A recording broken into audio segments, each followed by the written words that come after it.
Poppy trees.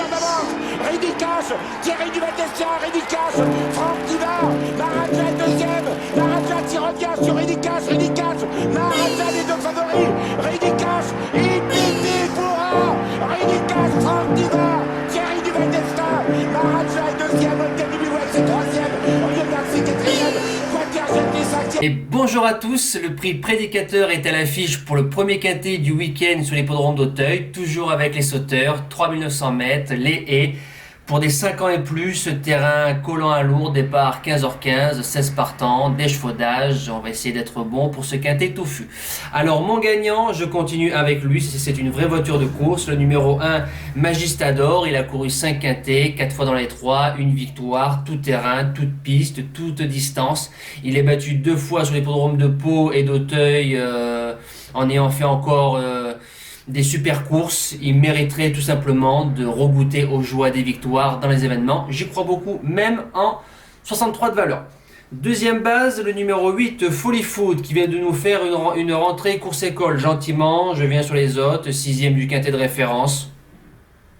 Revenir sur 3900 mètres ne va pas le déranger. Maximilien Farcinat qui est à la montre, Pascal Ada qui est à l'entraînement. S'il n'y a pas le syndrome de la deuxième course après une bonne rentrée, le cheval pour moi, il sort pas du trio. Le challenger, le numéro 4, Pache Cachador, que j'aurais pu mettre en base. Je vous dis pourquoi je les mets challenger. Association Ubeda, Sylvain Dehaze. Le cheval retrouve les quintets dans la spécialité de l'obstacle. La première fois, il a fait une deuxième place sur un 3600 mètres à Auteuil. Il a gagné son handicap très facilement. Il a pris 9 livres de pénalité, donc il revient en 60. Mais vu qu'il a gagné la deuxième épreuve très facilement, sur la forme du moment, il doit finir largement dans le quintet.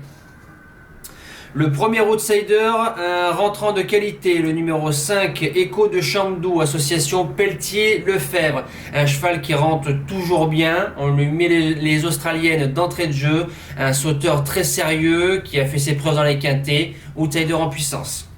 Deuxième outsider, le numéro 10, Enola Gay, plus vu sur les gros. Voilà, véritable steeplechaser. Maintenant, il a déjà réussi en haie. Association Tanguy Andrieux, Yannick Fouin, on annonce 25 €. 4e, 5e, je pense qu'il peut le faire. La suite du pronostic, le numéro 14, Brick, une belle révélation cet hiver dans les événements.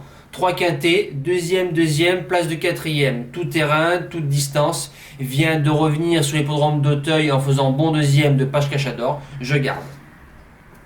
En 7e position, le numéro 2, Fantastique, on peut dire fantastique si vous voulez. Isabelle Gallorini pour Thomas Borin, il a fait ses preuves dans les groupes, dans les listed, maintenant peut-être meilleur dans les courses à conditions, peu de références dans les handicaps, mais pour un début dans les quintets en 61 de valeur, c'est un excellent sauteur, je garde. Et je finis avec le numéro 16, Beauté Promise. Alors celle-là, c'est une beauté certes, mais alors c'est un coup oui, 3 coups non, 2 coups oui, 5 coups non. Aucune régularité à l'heure actuelle, mais très expérimenté à ce niveau-là. En bas de cet handicap-là, je garde. En cas de non partant, un cheval que j'aime beaucoup, le numéro 9, Rock the Race, association Ludovic Philippron, Robert Collet, vient de finir dans la même foulée que Folly Foot. Maintenant, la course de référence est un peu moins forte que la course de demain. C'est un cheval qui doit attendre, donc ça peut comporter des aléas. Mettez-le quand même dans un champ réduit, je l'aime bien. Mes deux impasses sont le numéro 11, My Boy, à l'heure actuelle, je ne le vois pas du tout finir dans un tel lot demain. Voilà, il a été arrêté dans la course de référence, donc ce sera sur moi. Et le numéro 15, Evans Knight, une jument qui fait une rentrée de 4 mois, a fini son année 2020 péniblement, donc j'ai besoin qu'elle me rassure, je tente de l'écarter demain. Nous passons au cheval du jour.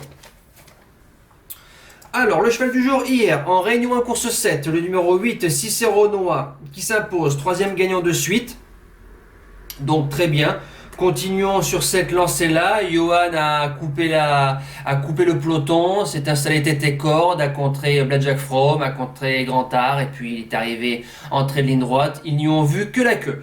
On espère un coup de 4 cet après-midi à Mêlée du Maine avec Farejo Munuet. Ça serait bien une place dans les 3 et pourquoi pas une victoire pour continuer sur la forme du moment. Et samedi 20 mars, une jument qui reste ferrée. Ça me dérange pas parce qu'elle a déjà réussi ainsi. Elle retrouve encore un tracé corde à droite, va à gauche, va à droite, on lui met le bonnet. C'est une jument qu'on a beaucoup vue devant Méchant. Donc à mon avis, peut-être ferrée, on va lui faire que le dernier kilomètre. Ça peut être bien. Tous au même poteau, il y a les ongles. L'opposition de la course pour moi, c'est le 14 Épi du Vinoir. Le numéro 9 Elora du Cèdre et 1 degré moindre Esprit d'Ocagne. Voilà, la nôtre c'est en Réunion 3, course 8. Le numéro 12 DS de Cordée et Johan Le Bourgeois qui est dessus. Lisieux, faut pas trop attendre parce que c'est un tracé quand même roulant pour moi. C'est compliqué de revenir de l'arrière-garde. Mais si elle est menée peut-être plus en dedans et que Johan lui fait faire les 800 km, elle peut sortir toute seule. Elle est très dure. Je pense qu'elle peut finir largement dans les 3 de Sola et pourquoi pas une nouvelle victoire. Voilà, je vous dis à demain pour une toute nouvelle vidéo. Faites attention, soyez prudents. De bons jeux les amis. Ciao! Tell me pretty lies, look me in the face.